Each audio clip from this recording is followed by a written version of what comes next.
Welcome to Pensar Basketball Live, and another day where the Raptors do not play, and a lot of chatter, of course, around the Raptors rookie Grady Dick, and whether or not the Raptors should already be considering including Grady in potential trade packages for an upgrade. How bad has he looked? And maybe the saving grace for the Raptors right now is that there aren't a lot of rookies who've looked really great this year. And quite frankly, this trend has been going on for quite some time. And so today I want to talk about why rookies are struggling. I want to talk about why this has been happening sort of historically. And it's a topic that I don't think has gotten enough attention. And every single year, there are fans of teams that are struggling, that are pining, opining, dying for lottery balls, tank, throw it all away. And every single year, there are a lot of teams, smart teams, that are bucking the trend and are increasingly going for older, more polished rookies. We see that with guys like Jalen Williams last year for OKC. We see that with Brandon Pajimski. We see that with Keegan Murray. Keegan Murray, who just had 47 points last night. And why is it that teams are increasingly going away from 18 and 19-year-olds and are going more towards older rookies who can potentially produce, guys like Jaime Jaquez? Well, I think it comes down to quite a few things, and we're going to talk about all of them in this. And first of all, I think the first thing to address is this isn't actually happening. Here are the ages of draft picks from 1984 to 2019. And the red is 19 and under. So players who are 18 and 19 are represented as red. Orange is players who are 20. Light blue is players who are 21. And you will see 22 and over, which is usually 22 all the way up to 24. Older rookies like Davion Mitchell and Chris Duarte, ironically, both Sacramento Kings. And Keegan Murray, also a Sacramento King. So this is clearly a team that prioritizes winning. Tyrese Halliburton was a younger player, but certainly, an older rookie as well. So you start to look at the trend right now and you're like, okay, this is a team that prioritizes win now. And, if you look at it across the NBA, there's certainly been a trend towards younger and younger players ever since like the turn of like 2003, 2002. And it's continuing. And right at the top of the draft, it's almost unheard of that you would draft anyone but a 19-year-old, right? The top 3 picks solidly over the last, 4 or 5 years have all been super young guys. And while this graph is only up until 2019, this trend has pretty much continued. Scoot Henderson, Victor Wembanyama, Brandon Miller, all 19 years old. You go back to Cade Cunningham, Evan Mobley, Jalen Green, Scotty Barnes. They were all 19. Anthony Edwards, I believe, was 18 when he was drafted. LaMelo Ball was 19. So yeah, teams are just not really drafting super old guys at the top of the draft anymore. And they used to. So I do want to talk about a few things here. So let's take a look at this graph. And this is the last 2 draft classes. Okay. It's going to be really small for some people, but I'll make it, if you have a bigger screen, this will be easier to see. But to make it clear, the blue highlighted players, so the left side is the 2022 draft class, and the right side is the current 2023 draft class. And the highlighted players are players who have managed a positive value of a replacement. Now, value of replacement is a career valuation. And so obviously players who are, a year and a bit into their career are going to be rewarded. And you're seeing 11 players, okay, on the 2022 side who to date, which is, 1.25 years into their NBA careers, have managed to make a contribution that is on par or above a replacement player in the league. And this year's draft class, there's only 6 guys. And just think about those 6 guys. I mean, you got Victor Wembanyama, who's at a 0.3 value of a replacement, Cason Wallace, Marcus Sasser, Derek Lively, Brandon Pajimski, and Jaime Jaquez. It's a mixed bag. but it's not a lot of super young players, right? Brandon Pajinski and Jaime Jaquez are slightly older rookies, right? Now you look over at the 2022 draft class, you have Walker Kessler, Jalen Williams, Chet Holmgren, Keegan Murray, Paolo Banchero, Mark Williams, Jalen Duran, Tari Eason, AJ Griffin, Dyson Daniels, Jalen Williams. That's it. That is it. There are three Jalen Williams. Sorry, there are three Jalen's represented there. Jalen Williams from Arkansas being the 11th player. Everyone else is either zero or negative. And there are some players who are considerable negatives. Players like Jaden Ivey, who's a -1. Players like Shaden Sharp, these are lottery picks, -0.8. Players like Benedict Mathurin, another lottery pick, a top 6 pick at -1.3. You have players like Ty Washington who could almost be out of the league at this point and are getting dangerously close to getting there. Okay. In terms of the 2023 draft class, which is this year's draft class, oh my God, do you have some guys who are struggling in terms of value of a replacement? You have Scoot Henderson, who has been god awful through 15 games. He is at a -0.8 value for replacement. That is on par with Andrew Nembhard, who has played 92 games. Like, here's the thing. If you're a negative player, the more you play, the worse it's going to get. Okay. And Scoot and Andrew Nembhard and Shaden Sharp are all negative players. They contribute negatively to your team at the moment. Now, naturally, you live with it because you need them to develop, et cetera, et cetera. But even players who have gotten a lot of positive press, like Julian Strother, who's been good, has been a -0.2 value replacement. Jordan Hawkins, who I was very high on, -0.2. And then, yes, you have Grady Dick, who has not played as many minutes as some of these other guys. So it is a little bit alarming that he's been so bad. And had he played as many minutes as Scoot Henderson or Keontae George, he'd certainly be a lot lower on this. But he's a -0.4 in terms of value of a replacement. Even guys like Bilal Coulibaly, Anthony Black, who've been good, are still negatives, right? And at best, you have guys like a lot of these guys just haven't played enough minutes to register a positive or a negative impact either way. But you have a guy like Chris Murray, who's a slightly older rookie, who is, I believe, 22 or 23 years old, out of Iowa, Keegan Murray's brother, and he's managed a 0 with a -1.5 box plus minus. So you start to really think about it and you're like, okay, it's clear to me that if you draft a player, you're going to have to be patient. But was this always the case? Like, did you always have to be super duper patient? Well, clearly, this chart shows that when you were drafting older players, maybe you had to be a little less patient. But I would also point to the fact that the league is just more talented. There's a lot of reasons for this, but take a 10-year sample, and this is box plus minus for first overall picks from 2023 to 2013. That's Bennett to Wemby. And then take another sample of another 10-year stretch, which is Weber to James. And those green, maybe I should have been more consistent, but basically it's positive versus negative. All the negatives are highlighted in red. And you're noticing that players, as we've gotten a lot younger, we've gotten a lot worse. Okay. And, Glenn Big Dog Robinson, he was an all-star barely.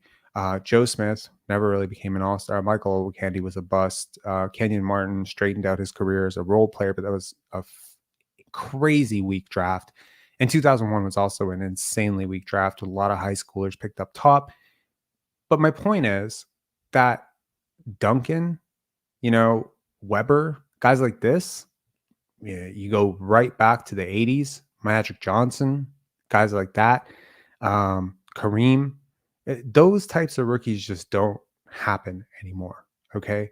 And the last 4 rookies have been firmly negative, right? And Cade Cunningham to this day, and we will take a look at the 2023 draft class, 2021 draft class, because it is a freaking masterclass in, false expectations appearing real. But that's not the correct phrase. Just false expectations. Like a lot of guys who were very highly touted and considered generational, but have not been so far. And it's taken all the way until year 3 for some of those guys to start showing some positive pop. Even this year, we're seeing a turnaround for guys like Jabari Smith Jr., who was absolutely awful last year, right? And he was a top 3 pick. So are we being really fair to someone like Grady Dick or Scoot Henderson by writing them off so early? And maybe are we right? How many players have come out and struggled in the first 3, 4 weeks and they just never turned it around? But I think, if you want to understand why this is happening, I think you need to, number one, I think you need to understand why rookies struggle to begin with. There's a few reasons.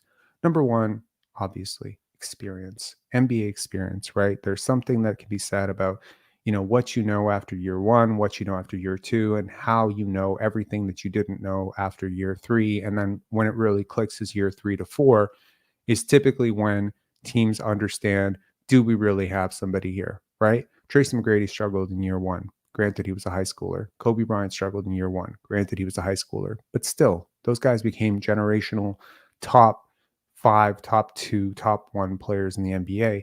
And even they struggled. Kevin Garnett struggled. Dirk Nowitzki struggled. Jermaine O'Neal struggled. They all struggled.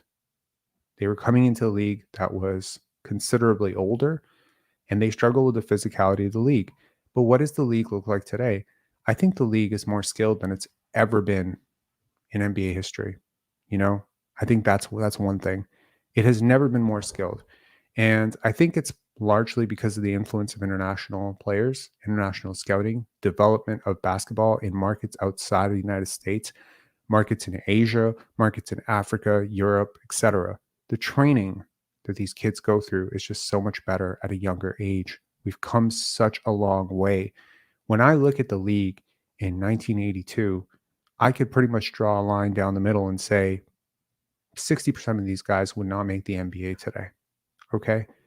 So this is the reality of the situation. And part of it could also be due to population booms, right? Like consider where the world population has grown to. And when you exacerbate this by also, growing the game itself. So it's not only the population is growing, it's the game that's growing as well. And so the more you grow the game, the more you grow the population, the more you improve the training, the better and better you have to be to make the league in the first place, right? We've been talking about, getting a third round in the NBA forever. And the NBA has sort of remedied this by going the G League, and you have the G League draft now, and guys who can make it through there. There've been, a rise in pro leagues around the league. And so, there's a ton of guys who are in Europe right now who would be surefire NBA players 10 years ago, but they're just not NBA players today. There's a ton of guys like this.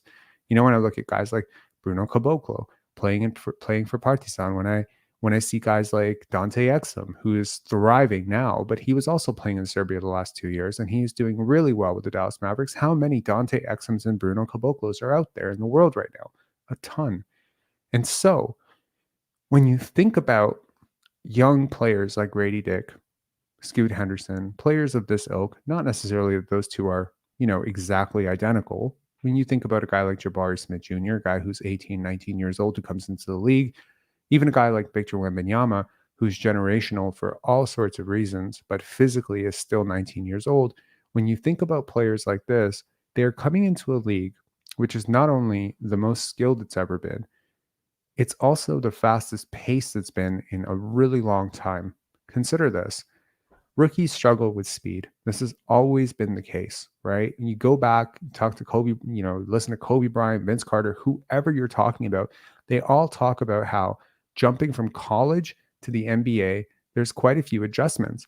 And whether you're going from international play or college play to the NBA, ultimately you're going to adjust to 3 things immediately. Number one, you're going to adjust to a bigger court.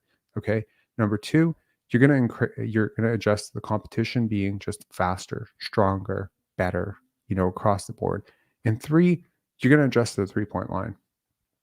So if you're a 3-point shooter, you're definitely going to have some struggles because where you've gotten your shots, how quickly you've had to take your shots, how often you've gotten a chance to take your shot, all of these things have to adjust. Now, different schools of thought, right? And different challenges. You take a player like Cade Cunningham, a guy who's had the proverbial green light, or Jalen Green, who's had the proverbial green light their whole lives, and they come to the NBA level, they still have that green light, but now the competition that they're facing is just harder, and the doubles they're facing are like doubles they've never seen before, and so they're going to struggle for that reason. But you take a guy like a Grady Dick, who's been, the proverbial first option on every level, and now you sit him on the bench and you're like, you are the 5th option. you have a completely different learning curve. It's not like defenses are not paying attention to Grady Dick. They are very much paying attention to Grady Dick. Every single time he comes onto the court, they are paying attention to him in a very big way. Part of that is on him.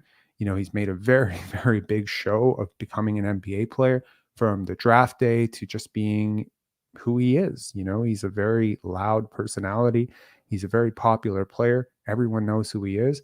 And so the reputation precedes you. You are a shooter. They're going to run you off the line and you can't do anything else about it right now. So you're just going to have to live with it.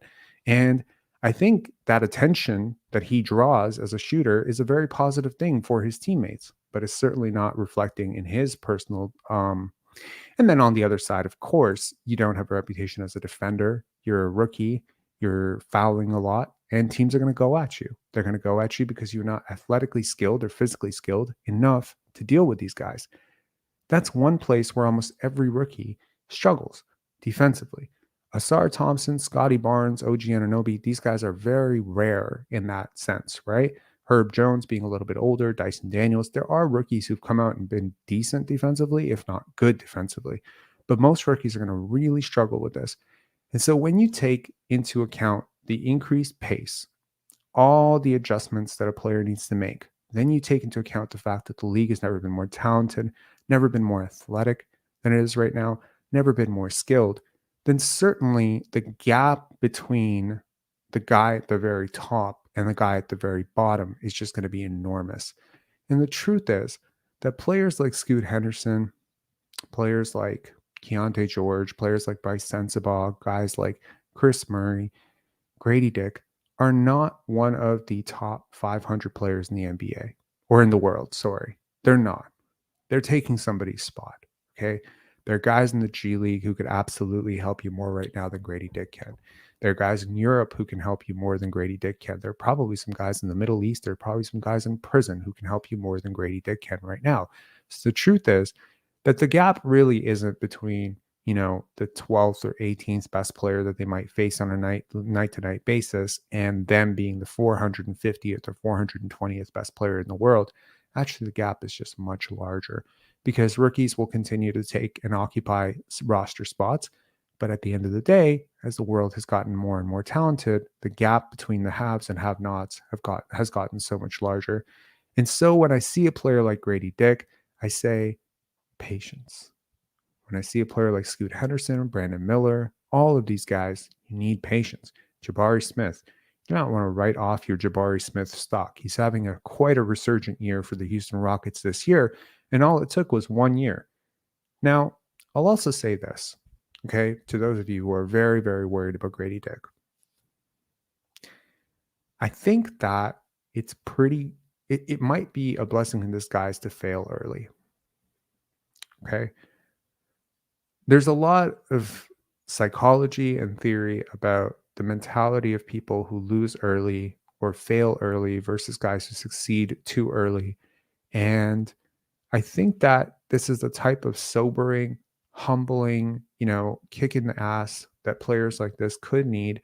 It's not to say that he has bad work habits, but certainly, you see how Scotty Barnes responded to adversity last year, right? So if you've done your intel, you've done your homework, you've done your psychological evaluation of this player, you dug into who they are, how they've responded to adversity in the past, then maybe a little bit of adversity very early on can make a player, refocus, rethink their offseason, as opposed to they come out, they have an unimaginable amount of success. They're like, maybe they don't think about things differently. They don't think about things the same way. I was thinking a lot today about loss aversion, specifically as it pertains to my own life. Okay. This is going to be a 2 to 3 minute sidebar away from basketball and into Robert history. So I come from nothing, in a lot of ways. Like, we came from government housing. And so when I was, staring at the television, watching the property listings go by, I didn't think about anything that I had to lose. I didn't have anything to lose. I had everything to gain by trying to, make some money and get myself out of poverty. And because I didn't want my own children someday to have to endure the lacks that I had, then I always thought about it from the perspective of there's a whole world of shit out there that I need to go and get, I need to acquire knowledge, I need to acquire.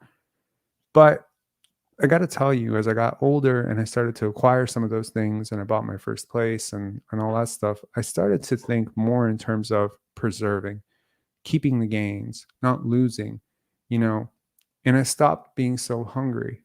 I stopped thinking in that sense. And I think the same thing could be said for any sports event. When you look at a team that pulls up like a 20-point lead at half, right? They will almost always surrender that lead to some extent. Like the odds are very, very good that they will surrender that lead at some point. You'll notice sometimes right towards, the fourth quarter, right? When a team is up 12 or 13, how often that game ends up coming right down to the wire. Why? We react differently, I think, in life when we are up versus when we are down. So sometimes the sophomore slump comes, sometimes the rookie wall comes, but I think early adversity is very good for young players. It's a good reason because none of them ever know exactly what they're doing. None of them have the perfect plan. None of them are perfect players when they come out of college. And so you take a guy like a Victor Wembanyama and you put him through, an 18 game losing streak. Does that make him better or worse? I mean, I guess that depends on the person, but you would hope it makes him better. You know, then you have a case like Cade Cunningham, and all this losing might not make him better because he hasn't registered a single season so far where he's had a positive impact in any way whatsoever. Negative win shares every single year, negative value replacement every single year, negative boxes minus every single year. Is it too early to call Cade Cunningham a bust? I don't think so. You look at a guy like Jalen Suggs and how much he struggled in his first year. He was de facto the worst player in the NBA in 2021. In my opinion, he absolutely was. At least up until the 60 game mark, he totally was. He struggled defensively, offensively, he struggled with shooting, and he kept getting minutes. He kept getting minutes and he struggled. And look at him now. I mean, for much of the year, he's been leading the league in defensive EPM. He's not that old.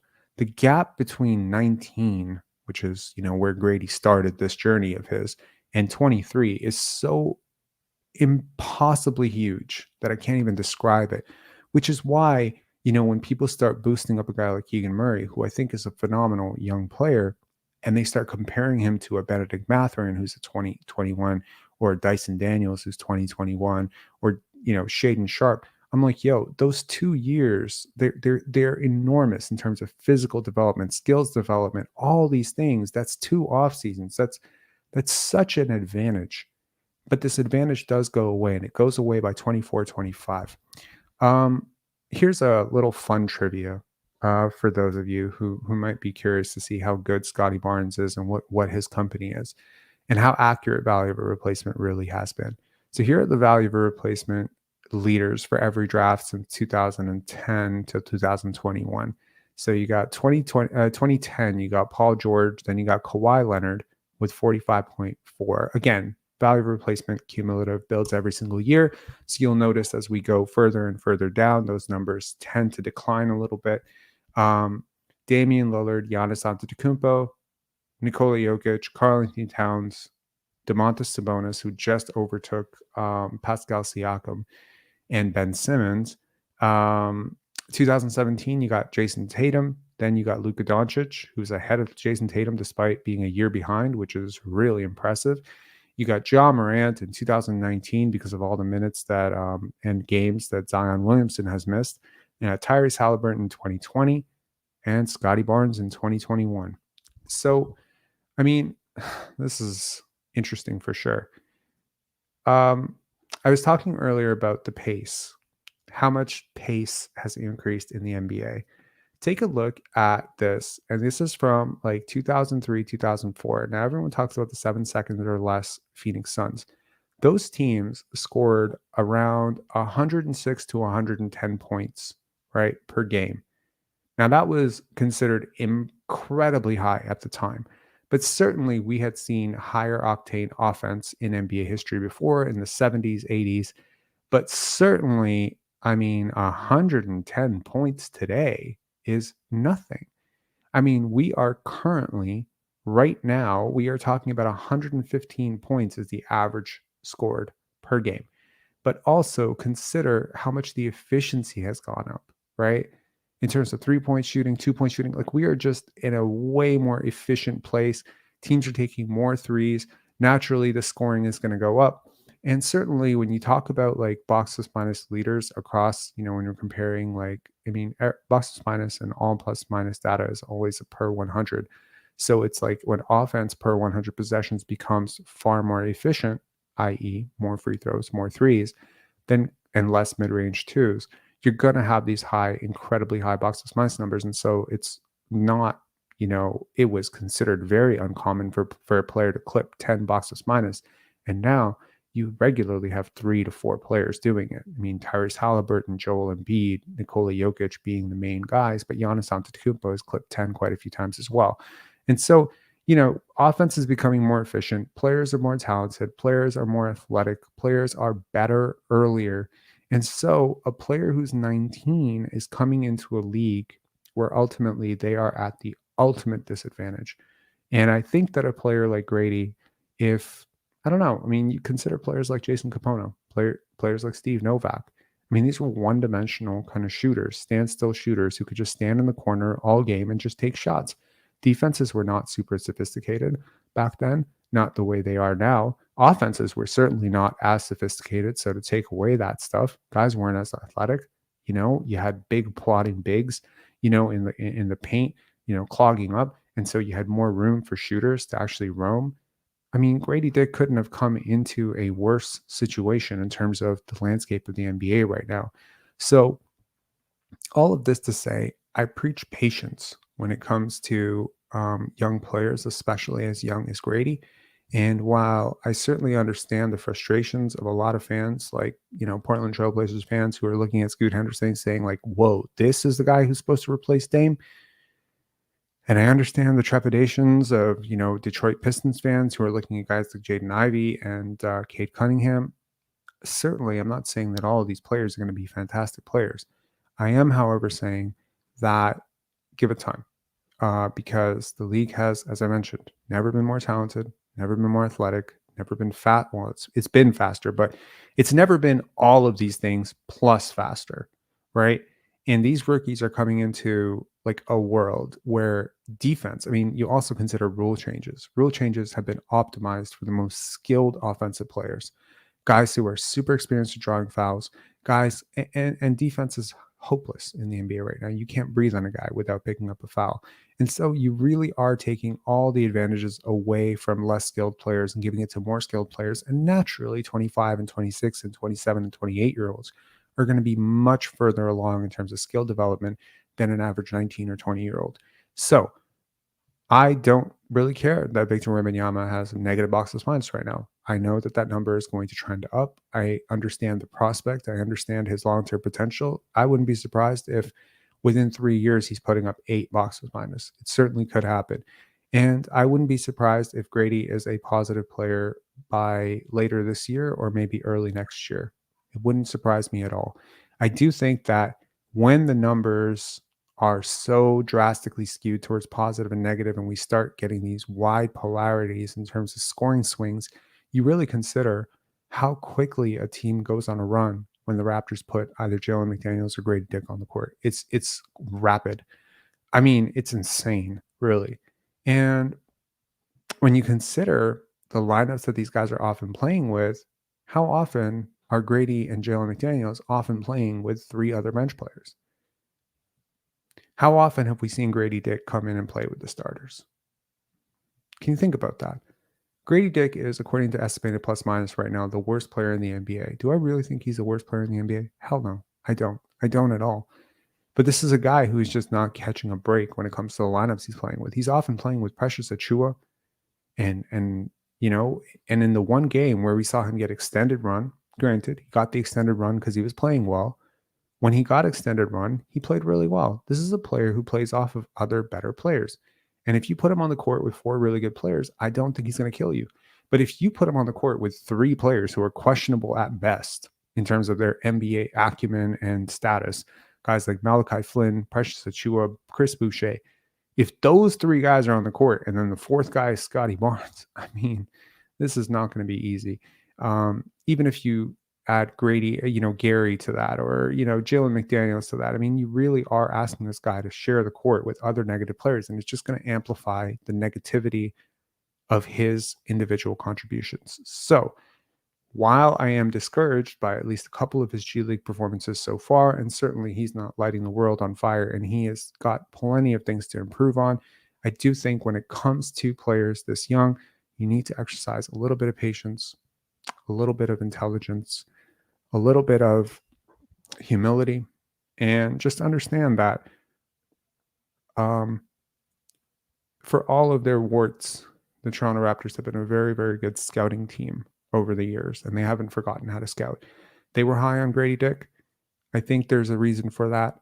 I'm not suggesting the guy's going to be a Hall of Famer or an All-Star, but I am telling you, I think in my heart that he is going to be a very, very serviceable role player, and that's at worst. I think he's going to be that very soon. Okay, we got 25 comments. Let's get to it. We got a super chat. That's nice. BK, late getting this to you from yesterday, Rob. Really enjoyed your insight and perspective. Oh, thank you so much, BK. I forgot to monetize yesterday's live, so thanks a lot to Leanne for leaving a super chat on yesterday's live, and also BK for this. Yes, I believe yesterday's live was interesting because we asked, 15 questions that I think were worth asking. One question I didn't ask was, are Masai and Bobby the guys who, should be leading the charge for this? I think we should probably explore some ideas in terms of trades that are a little less conventional and maybe trades that haven't been talked about as much. And one trade I would love, love, love to get your guys' thoughts on would be the New Orleans Pelicans. I was listening to the Ringer Pod today, and they were talking about how they may potentially be, willing to trade for a guy like Pascal Siakam because they have so many players on the fringes. They need some connective tissue, and maybe they might want to go with a slightly smaller front court and a more dynamic front court, and maybe Zion and Pascal is the answer. Dylan Shute saying, any potential free agents around the league that you're interested, Raptors signings this offseason? Let me look at the 2024 free agents, and I will thank you very much for the super chat, by the way. So let me just take a quick look, and we'll go through the 2024 free agents in terms of NBA. And let's just see who will be the guys who could be available. Hang on one second. Lord Rizzler, free agents don't sign in Toronto. You must not have heard of our boy Dennis Schroeder. Okay, so there's an article here in terms of the top free agents. Tyrese Maxey, forget about it. Paul George, forget about it. Kawhi Leonard, forget about it. Pascal Siakam, we shall see. LeBron James, player option, I'd say forget about it. Drew Holiday, player option, forget about it. Tobias Harris, don't want. DeMar DeRozan, don't want. Emmanuel Quickly, yeah, there's your guy. I mean, if we could get him, that would be crazy. But he's definitely getting more than a mid-level. James Harden, forget about it. OG Anunoby, surprised that he's this low, below James Harden. These guys crazy. Buxton, I believe he would be restricted, wouldn't he? Yeah, I think he is restricted. Or is he? Interesting. I like him. I would love Malik Monk, and he is not restricted, I don't think. Why do they not show who's restricted and who's not restricted? Maybe I need to look at Fanspo. I think I do need to look at Fanspo. Hang on.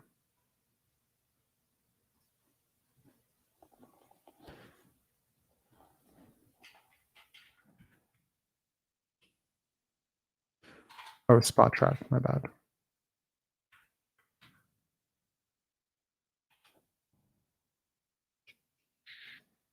This is much better.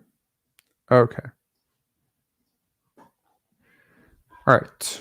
So we got hmm Clay Young, unrestricted. I mean, that's interesting. He's super, super washed, but he could help someone, in a 20-minute type of game, 20 minutes per game type of situation. Gordon Hayward, I think he's going to go for more than the mid level, but there's only so many teams with actual cap space. Buddy Hield, another example. Mike Conley, again, he's 36 years old, but man, he would be helpful as well. Gary Trent Jr. probably going elsewhere. Jonas Valanciunas, unrestricted. Does he work? Hmm. Yeah, probably. Um, Tyus Jones is unrestricted. Yikes. I mean, that would be great. Kelly Olynyk really fits, I think, with what you're trying to do for sure. Alec Burks is a good option. Grayson Allen could be an option. I think Royce O'Neal is a good option. D'Anthony Melton is a fantastic option. Nick Claxton is a great option. Isaiah Hartenstein, really? His deal's up already? Also a good option. Unfortunately, I think because you have Jakob Pertl, it's a little bit tough, but a decent option for sure.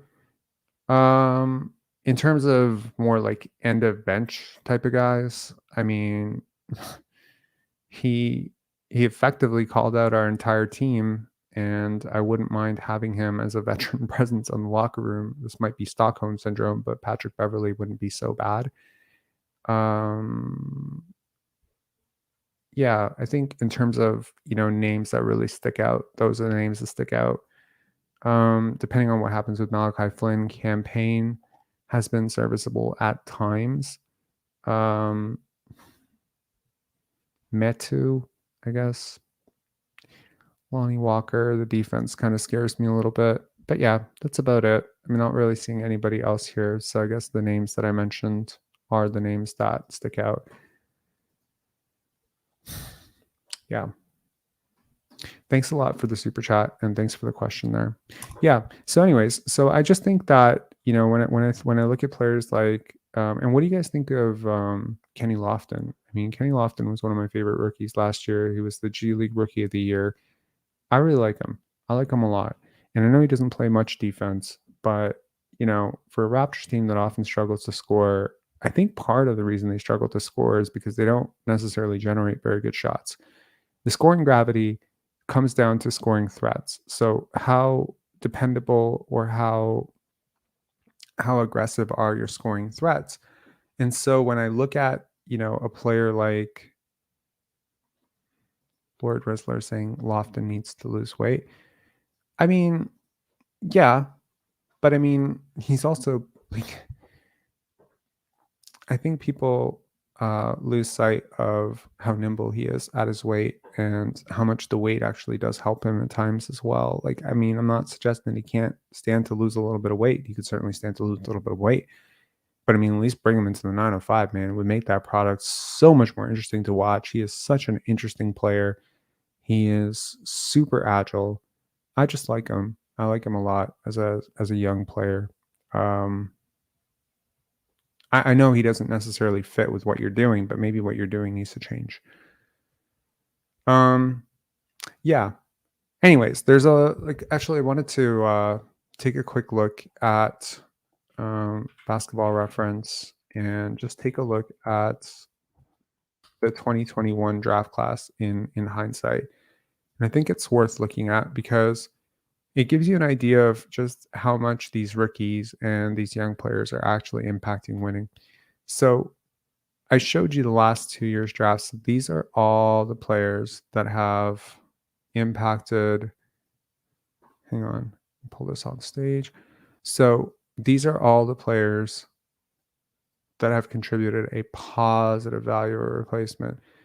So in order, it's Scotty Barnes, Evan Mobley, Alpern Şengün, Trey Murphy III, Franz Wagner, Josh Giddey, Herbert Jones, Quentin Grimes, Jalen Johnson, Santi Aldama, Bones Highland, shocking.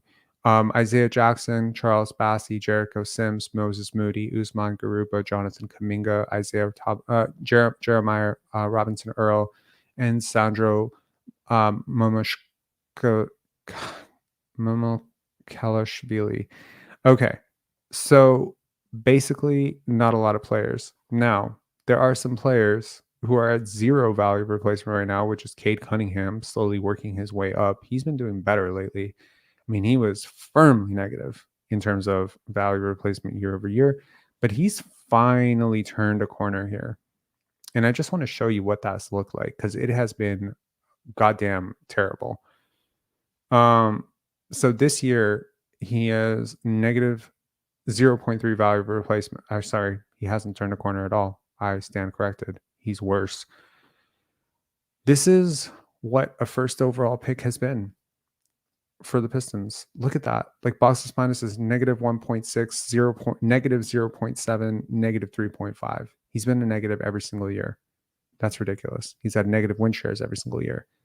In 3 years, he's managed to put together negative 1.1 win shares. This is what the first overall pick got you. That's insane.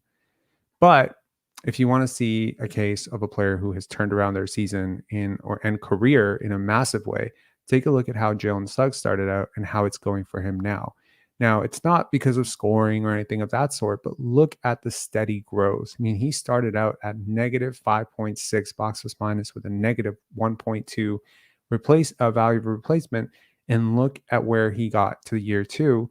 I mean, that was a massive improvement. And I noticed it last year too, when I started calling for us to trade for him. I was like, oh my God, this trend is going up. And this year it has been significantly up.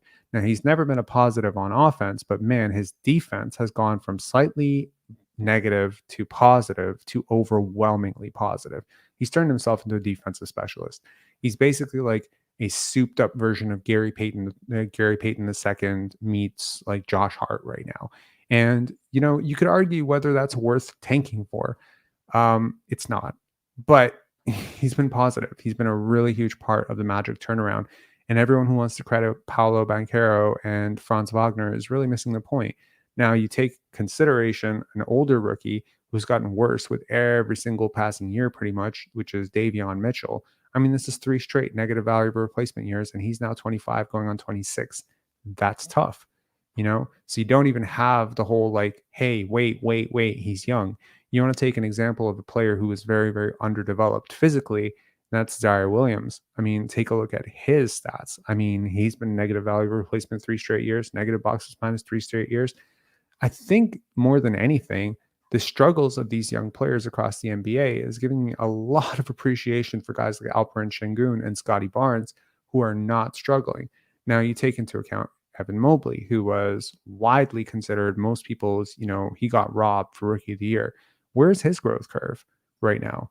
I mean, I'm not really seeing it. That's a lot of, okay, that's a role player.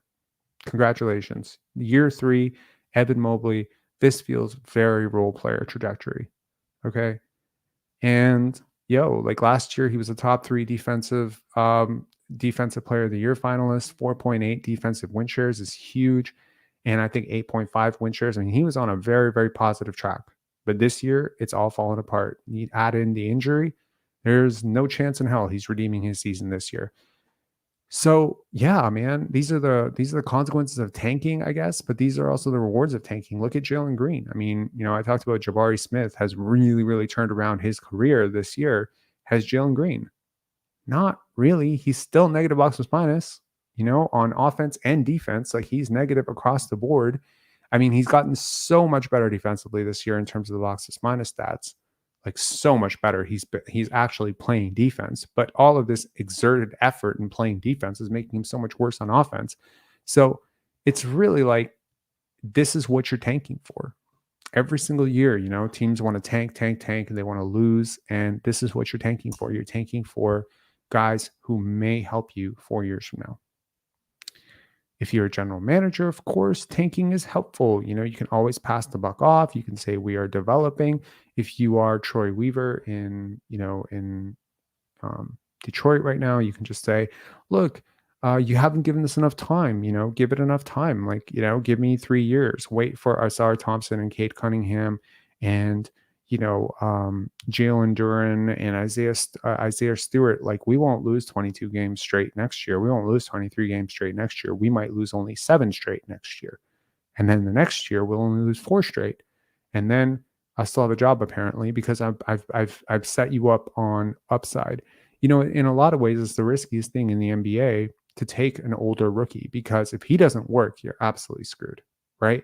But if a guy like Grady doesn't work, you can always excuse it with youth. I guess the point of this video is to say it's not really an excuse.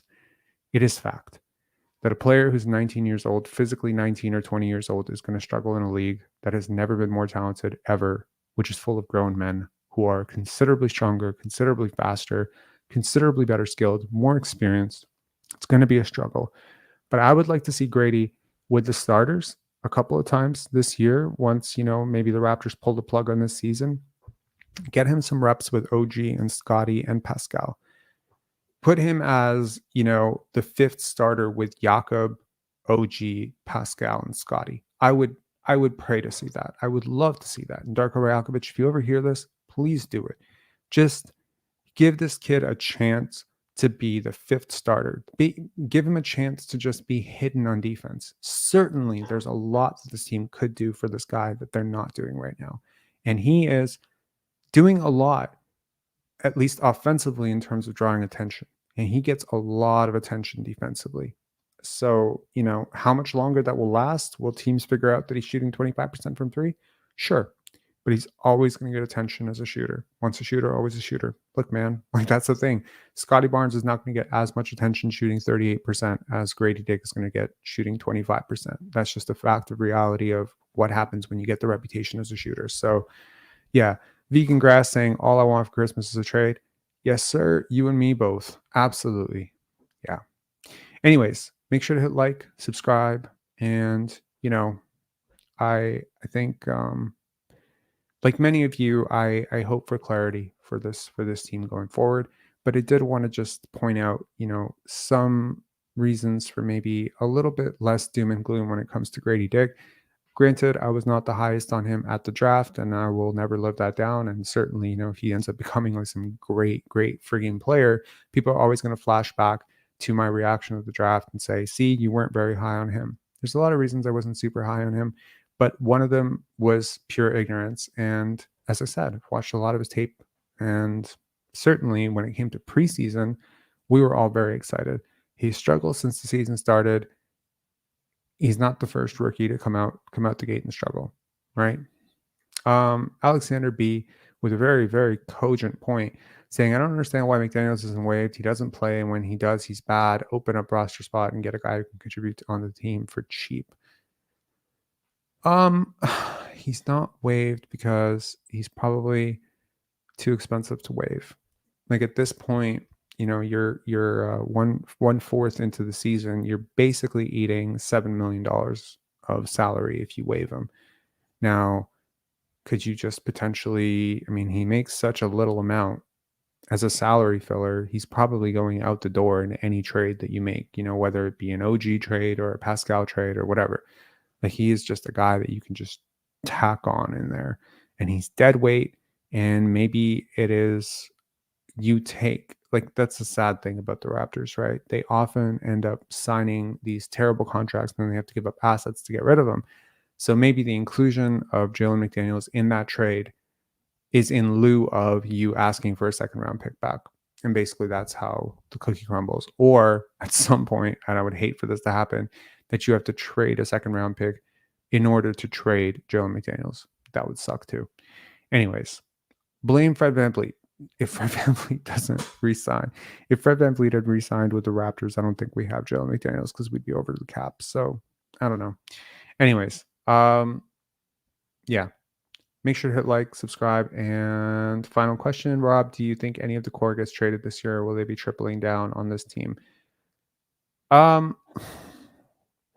So I've learned not to take Doug Smith very seriously, but he was on a podcast recently, the Bob McCowan podcast, and he said he's never been more sure that they are definitely going to trade Pascal Siakam this year, and that he feels very certain about that.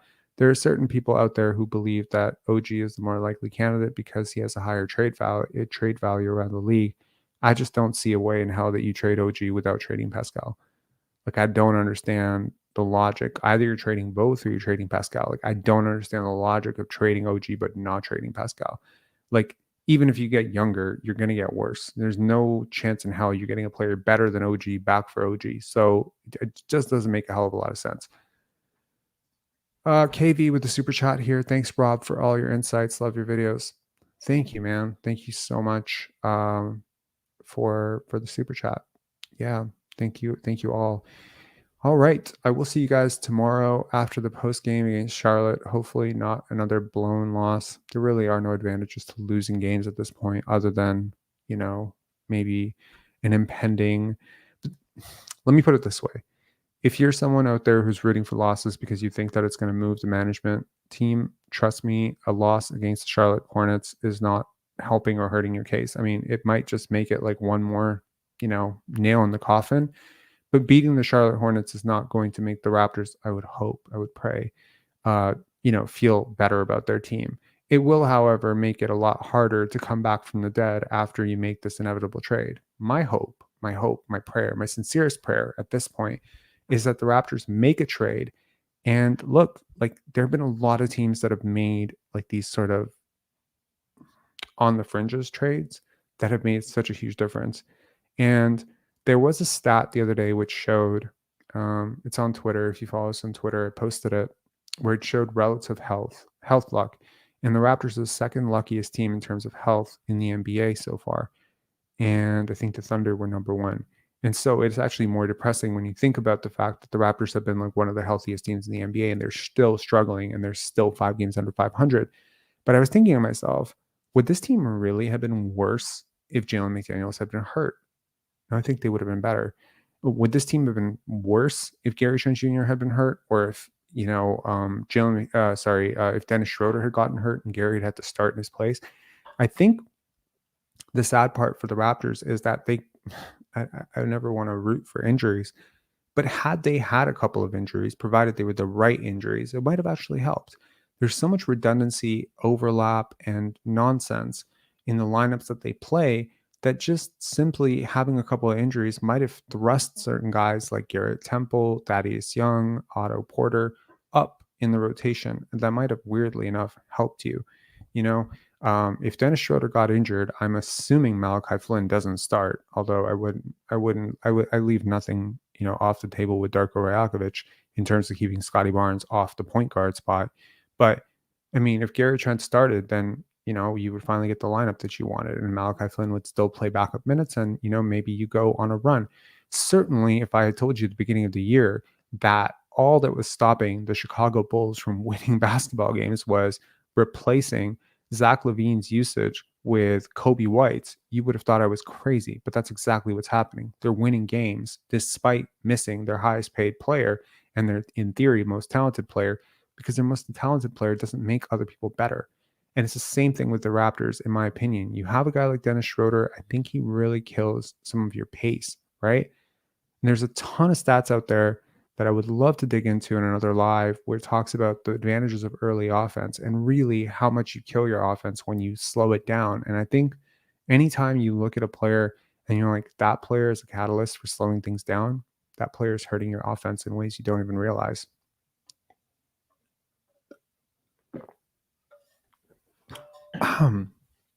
Anyways, I had to take that final sip of water before I ended this live for some reason. Anyways,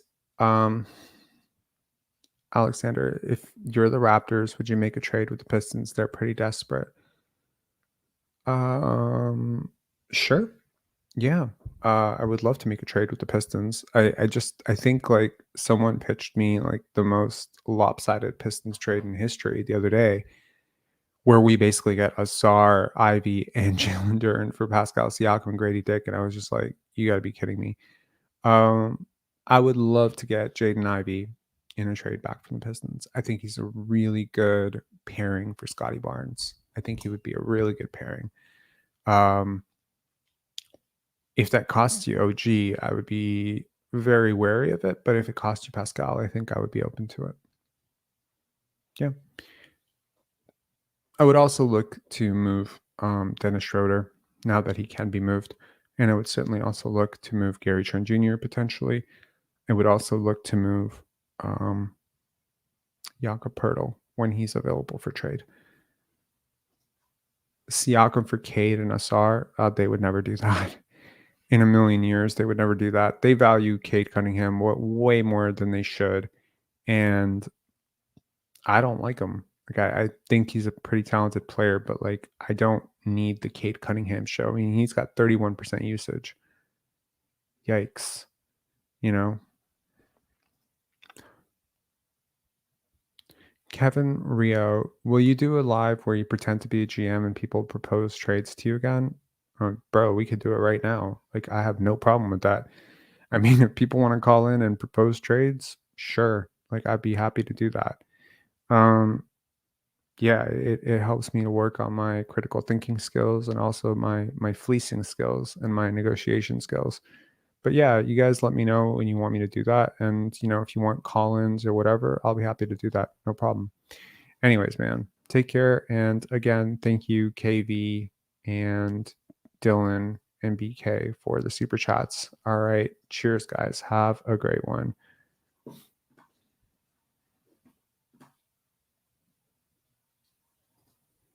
Sports boy R.D. Wallace. Moving your only power forward when you have Scotty, a better small forward than OG, is moronic and self-afflicting.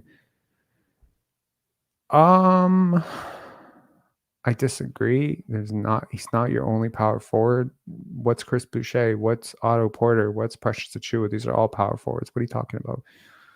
Yeah. All right. Have a good night. Good night. Take care, guys.